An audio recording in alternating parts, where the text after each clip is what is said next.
Everyone, welcome to RGS pointer. तो भैया UP triple SC video re exam के लिए हिंदी के मोस्ट इंपॉर्टेंट क्वेश्चन जो है इस सीरीज में हम देखने वाले हैं। ठीक है, तो वीडियो स्टार्ट होने से पहले जो भी हमारे नए मित्र हैं वीडियो को लाइक करेंगे, शेयर करेंगे और दबा के आपको सब्सक्राइब करना है। तो चलिए शुरू करते हैं। पहला क्वेश्चन क्या कह रहा है कि ब्रज हिंदी की किस उपभाषा के अंतर्गत आती है। ऑप्शन नंबर 1 क्या कह रहा है, पहाड़ी हिंदी, पूर्वी हिंदी, पश्चिमी हिंदी या राजस्थानी हिंदी। ठीक है, 4 ऑप्शन दिए गए, चारों में से कोई एक आंसर आपका सही होने वाला है। तो इसका राइट आंसर हमारे क्या होगा, पश्चिमी हिंदी। ठीक है, तो पश्चिमी हिंदी में हमारी कौन कौन सी भाषाएं आएंगी, ब्रज, कन्नौजी, बुंदेली, खड़ी बोली और हरियाणवी आएगी। ठीक है, पहाड़ी के अंतर्गत नेपाली, कुमाऊनी और गढ़वाली। ठीक है, उसका पूर्वी के अंतर्गत कौन कौन सी भाषाएं आएंगी, अवधी, बघेली और छत्तीसगढ़ी। चलिए अगले क्वेश्चन की तरफ बढ़ते हैं। अगला क्वेश्चन क्या कर रहा है, मथुरा और वृंदावन में प्रमुखतः कौन सी भाषा जो है बोली जाती है। ठीक है, तो मथुरा और वृंदावन में प्रमुखता हमारी ब्रज भाषा बोली जाती है। ठीक है, ब्रज भाषा जो है ये बोली जाती है। तो ब्रज भाषा के फेमस जो कवि हमारे हैं वो कौन कौन से हैं, सूरदास, रस खान, बिहारी हैं। कौन कौन से हैं, सूरदास, रस खान और बिहारी हैं। चलिए अगले क्वेश्चन की तरफ बढ़ते हैं। अगला क्वेश्चन क्या कर रहा है कि पश्चिमी हिंदी में कौन सी बोली जो आती है। ठीक है, पश्चिमी हिंदी में कौन सी बोली आती है, मगही, मैथिली, कन्नौजी या अवधी। ठीक है, तो इसका राइट आंसर हमारा क्या होगा, ऑप्शन नंबर 3 जो है बिल्कुल सही होता है। चलिए अगले क्वेश्चन की तरफ बढ़ें। अगला क्वेश्चन क्या कह रहा है, पश्चिमी हिंदी की कितनी बोलियां हैं। ठीक है, कितनी बोलियां हैं, 3 है, 4 है, 5 है या 6 है।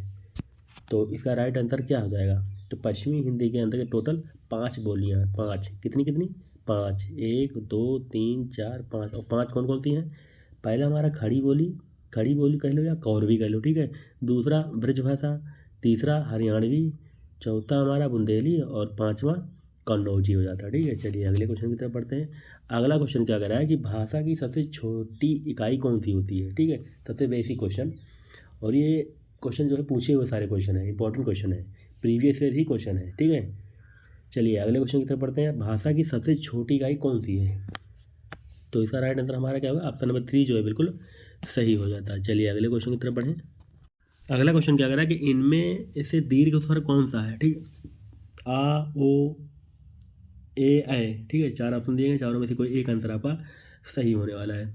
तो इसका राइट आंसर हमारा क्या होगा, ऑप्शन नंबर 1 जो है बिल्कुल सही होता है। ठीक है, बाकी क्या है, बाकी हमारे संयुक्त स्वर होते हैं। कितने होते हैं संयुक्त स्वर, 4 होते हैं। कौन कौन से, ए, ऐ।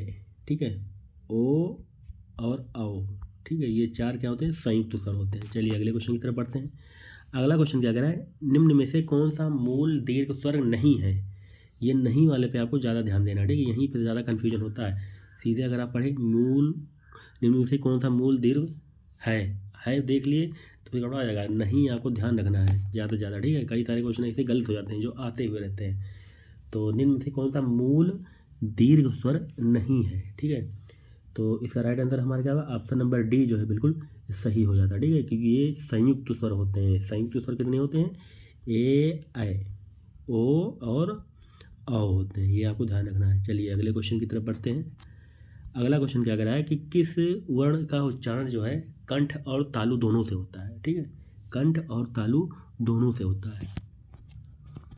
तो इसका राइट आंसर हमारा क्या होगा, ऑप्शन नंबर 4। ठीक है, सही हो जाता है। ये जो है कंठ और तालु दोनों से बोले जाते हैं। चलिए अगले क्वेश्चन की तरफ बढ़ते हैं। अगला क्वेश्चन क्या कर रहा है कि राज्यपाल में कौन सी संज्ञा है। तो राज्यपाल में हमारी व्यक्तिवाचक संज्ञा है, जातिवाचक, भाववाचक या समूहवाचक है। तो इसका राइट आंसर हमारा क्या होगा, इसका राइट आंसर हमारा हो जाता है जातिवाचक संज्ञा। ठीक है, राज्यपाल क्या है, एक जाति बता रहा है कि राज्यपाल, राष्ट्रपति, तो ये जाति है। ठीक है, तो ये जातवाचक संज्ञा है। चलिए अगले क्वेश्चन की तरफ बढ़ते हैं। अगला क्वेश्चन क्या कर रहा है कि लहर किस प्रकार की संज्ञा है। लहर जो होती है हमारी, ये भी जाति होती है। ठीक है, क्योंकि ये प्राकृतिक जो होते हैं, प्राकृतिक तत्वों के नाम जो है सदैव क्या होते हैं, वो जातिवाचक में आते हैं। ठीक है, ये आपको याद रखना है कि प्राकृतिक, जितने भी प्राकृतिक तत्व आ जाएंगे, तत्वों के जो नाम होंगे वो सदैव जो है जातिवाचक में आएंगे। चलिए अगले क्वेश्चन की तरफ बढ़ते हैं। तो 11वां क्वेश्चन कह रहा है कौन सा शब्द जो है पुल्लिंग है। ठीक है, यहाँ से भी क्वेश्चन कई सारे पूछे ही जाते हैं, मोस्ट इंपॉर्टेंट क्वेश्चन होते हैं सब। तो इसका राइट आंसर हमारा क्या है, न्याय। ठीक है, न्याय हमारा पुल्लिंग है, बाकी जितने हैं तीनों, ये तीनों क्या है, स्त्रीलिंग है। ठीक है, स्त्रीलिंग है। चलिए अगले क्वेश्चन की तरफ बढ़ें। अगला क्वेश्चन कह रहा है कि कौन सा शब्द जो है पुल्लिंग है। ठीक है, पुल्लिंग आपको बताना है। तो इसका राइट आंसर आप क्या करेंगे, कमेंट बॉक्स में बताएंगे। कमेंट बॉक्स में इसका राइट आंसर आप लोग कमेंट करेंगे, ठीक है। चलिए अगले क्वेश्चन की तरफ। अगला क्वेश्चन क्या कह रहा है, 13वां क्वेश्चन कि भवानी शब्द का पुल्लिंग क्या है। भवानी शब्द का पुल्लिंग आपको बताना है। तो ये पुल्लिंग क्या हो जाता है, भव हो जाता है, ठीक है। ऑप्शन नंबर 4 जो है बिल्कुल सही होता है। और भगवान, भगवान हमारा क्या है, भगवान जो है ये पुल्लिंग है, तो इसका स्त्रीलिंग जो हो जाता है वो भगवती हो जाता है। क्या हो जाता है, भगवती हो जाता है। चलिए अगले क्वेश्चन की तरफ बढ़ते हैं।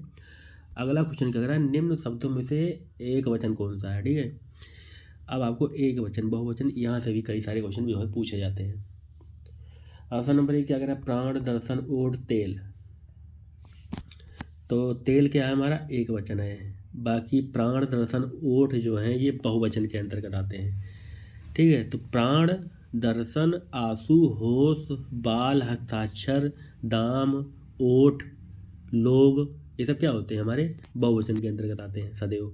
चलिए अगले क्वेश्चन की तरफ बढ़ते हैं। कवि शब्द किस शब्द का एक वचन है, ठीक है। तो किस शब्द का एक वचन है, तो इसका भी राइट आंसर आप लोग क्या करेंगे, कमेंट बॉक्स में बताएंगे, ठीक है।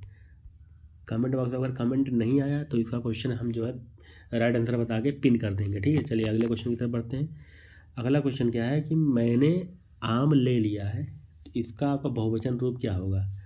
मैंने आम ले लिया है, इसका बहुवचन रूप, तो इसका राइट आंसर क्या हो जाएगा, मैंने आम ले लिए हैं, ठीक है। मैंने आम ले लिए, सॉरी, मैंने आम ले लिए हैं, इसका राइट आंसर आपका नंबर 1 हो जाएगा। चलिए अगले क्वेश्चन की तरफ बढ़ते हैं। अगला क्वेश्चन क्या कर रहा है हमारा कि हिंदी में कुल कितने सर्वनाम होते हैं। हिंदी में कुल हमारे 11 सर्वनाम होते हैं, ठीक है। कौन कौन से होते हैं, पहला हमारा मैं, तू, आप, यह, वह, जो, सो, कोई, कुछ, कोई कुछ, कौन और क्या। 11 होते हैं टोटल, ठीक है। ये आपको याद रखना है। चलिए अगले क्वेश्चन की तरफ बढ़ते हैं। 18वां नंबर क्या कह रहा है, श्रोता के लिए किस सर्वनाम का प्रयोग किया जाता है। श्रोता के लिए किस सर्वनाम का प्रयोग किया जाता है।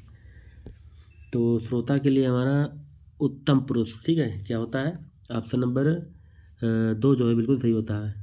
उत्तम नहीं होता, सॉरी, मध्यम पुरुषवाचक सर्वनाम होता है, ठीक है, श्रोता के लिए। पाठक या श्रोता के लिए मध्यम पुरुषवाचक सर्वनाम होता है। चलिए अगले क्वेश्चन की तरफ बढ़ते हैं। पुरुषवाचक सर्वनाम के कितने भेद होते हैं, 2 होता है, 3 होता है, 4 होता है या 6 होते हैं। ये सबसे आसान क्वेश्चन। तो पुरुषवाचक जो सर्वनाम के टोटल 3 भेद होते हैं, उत्तम पुरुष, मध्यम पुरुष और अन्य पुरुष। उत्तम में मैं उत्तम, तुम मध्यम, वे अन्य लोग। चलिए अगले क्वेश्चन की तरफ बढ़ते हैं। जो शब्द संज्ञा की विशेषता बताते हैं उन्हें क्या कहते हैं। बेसिक क्वेश्चन है लेकिन ये कई बार पूछा गया है। जो शब्द संज्ञा की विशेषता बताते हैं उन्हें हम क्या कहते हैं, विशेषण कहते हैं, ठीक है। और जिनकी विशेषता बतलाई जाती है उन्हें क्या कहते हैं, उन्हें हम विशेष कहते हैं। विशेष कह ले या संज्ञा, ठीक है, विशेष कहते हैं। जो शब्द संज्ञा की विशेषता बताते हैं उसे विशेषण कहते हैं, और जिसकी विशेषता बताई जाती है उसे हम विशेष कहते हैं। चलिए अगले क्वेश्चन की तरफ बढ़ते हैं। अगला क्वेश्चन कह रहा है निम्न में से विशेषण को पहचानिए। यहाँ से भी क्वेश्चन कई सारे पूछने मतलब आते हैं, विशेषण पहचानने के लिए भी क्वेश्चन पूछे जाते हैं। तो 4 ऑप्शन में से विशेषण कौन सा है, तो विशेषण कौन सा है हमारा, नैतिक, ठीक है। इसका विशेष क्या हो जाएगा, इसका विशेष हमारा क्या होता है, और नीति होता है, ठीक है। विशेष क्या होता है, नीति होता है। और मजहब, मजहब क्या है, ये विशेष है। अज्ञान विशेष है। पीड़ा विशेष है, इसका विशेषण मजहबी हो जाता है। विशेषण क्या है, मजहबी हो जाता है। अज्ञान का अज्ञानी हो जाता है, क्या, विशेषण। पीड़ा का, पीड़ा क्या है, विशेष है, और इसका विशेषण क्या हो जाएगा बनाओगे तो पीड़ित हो जाता है, ठीक है। पीड़ित क्या होता है हमारा, विशेषण होता है। चलिए अगले क्वेश्चन पर पढ़ते हैं। 22वां नंबर क्या कह रहा है कि विशेषण बताइए। 4 ऑप्शन दिए गए, 4 में से विशेषण आपको छांटना है। तो इसका राइट आंसर आप लोग क्या करेंगे, कमेंट बॉक्स में बताएंगे। चलिए अगले क्वेश्चन की तरफ बढ़ते हैं। अगला क्वेश्चन क्या कह रहा है, निम्न शब्दों में से एक विशेषण नहीं है। नहीं वाला भी ध्यान रखना है आपको। इन चारों में से कौन सा एक विशेषण नहीं है। तो नहीं वाला क्या है, ऑप्शन नंबर बताइए भैया इसका राइट आंसर। तो इसका राइट आंसर हमारा ऑप्शन नंबर 3 जो है बिल्कुल क्या होता है, सही हो जाता है, ठीक है। चलिए अगले क्वेश्चन की तरफ बढ़ें। अगला क्वेश्चन क्या करा है, निम्न शब्दों में से विशेषण है, अब है बताना, ठीक है। तो विशेषण कौन सा है, इनमें से ये ऑप्शन गलत हो गया, ठीक है। ऑप्शन क्या है, ये गलत हो गया है। विशेषण क्या हो जाएगा, ये सब विशेष दिए गए हैं, ये विशेष है सब। इसका विशेषण क्या, अजय का विशेषण अजित हो जाता है, ठीक है, अजित। और आकर्म का आकर्मण्य हो जाता है, ठीक है, विशेषण। अनुशंसा का विशेषण क्या हो जाता है, अनुशंसित हो जाता है, क्या होता है, अनुशंसित विशेषण। चलिए अगले क्वेश्चन की तरफ बढ़ते हैं। वह नौकर नहीं आया, वाक्य में कौन सा विशेषण है, तो वह नौकर नहीं आया, वाक्य में विशेषण कौन सा है, तो ये क्या है, सर्वनामी विशेषण है, ठीक है। तो जैसे कि यह, वह, कोई, ऐसा, जैसा, कैसा, ऐसे शब्द आ जाते हैं तो सर्वनामी विशेषण कहलाते हैं, ठीक है। और सर्वनामी विशेषण भी दो प्रकार के होते हैं, कौन कौन से, मौलिक और यौगिक। मौलिक सर्वनामिक विशेषण और यौगिक सर्वनामिक विशेषण, ठीक है। मौलिक में हमारे यह और वह आ जाते हैं, और यौगिक में हमारे ऐसा, कैसा और जैसा आ जाता है। चलिए अगले क्वेश्चन की तरफ बढ़ते हैं। उत्पत्ति के आधार पर शब्द के कितने भेद होते हैं, 3 होता है, 5 होता है, 4 या 7। तो यह उत्पत्ति के आधार पर शब्द के हमारे कितने भेद होते हैं, 4 होते हैं। कौन कौन से, तत्सम, तद्भव, देशज और विदेशज, ठीक है। तत्सम, तद्भव, देशज, विदेशज 4 होते हैं उत्पत्ति के आधार पर। अब आपको बताना है तत्सम शब्द कौन सा है, ठीक है। तत्सम तद्भव पहचानने के लिए भी क्वेश्चन कई सारे पूछे जाते हैं।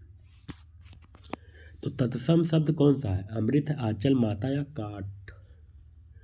तो 27 का राइट आंसर हमारा क्या हो जाता है, अमृत और आंचल, ये दोनों क्या है, तत्सम है। इसके तद्भव क्या होते हैं, अमी हो जाता है तद्भव इसका, इसका आचर हो जाता है, आचर, ठीक है। चलिए अगले क्वेश्चन की तरफ बढ़ते हैं। आखरोट शब्द का तत्सम रूप क्या है, आखरोट क्या है, ये तद्भव है, इसका तत्सम रूप बताना है आपको। तो तत्सम रूप इसका क्या हो जाएगा, ऑप्शन नंबर 2 जो है बिल्कुल सही हो जाता है, अछोट। चलिए अगले क्वेश्चन की तरफ बढ़ते हैं। निम्न में से कौन सा शब्द जो है तत्सम रूप है, अंधकार, अंधियारा, अंधेरा, रात। तत्सम आपको बताना है, तो तत्सम हमारा क्या हो जाएगा, अंधकार हो जाएगा, ठीक है। तो इसका तद्भव अंधेरा, ठीक है, अंधेरा हो जाता है इसका तद्भव। चलिए अगले क्वेश्चन की तरफ बढ़ते हैं। निम्न में से कौन सा शब्द जो है तत्सम रूप नहीं है, नहीं वाला आपको विशेष ध्यान रखना है, गायक, नायक, शावक या उपखान। तो भैया कौन सा तत्सम रूप नहीं है, तो इसका राइट आंसर हमारा ऑप्शन नंबर डी जो है बिल्कुल, यानी 4 जो है बिल्कुल सही होता है। बाकी गायक, नायक और शावक ये क्या है, तद्भव है, क्या है, तद्भव है, ठीक है। तो भैया आज के मोस्ट इम्पॉर्टेंट 30 क्वेश्चन यहाँ पे कंप्लीट होते हैं।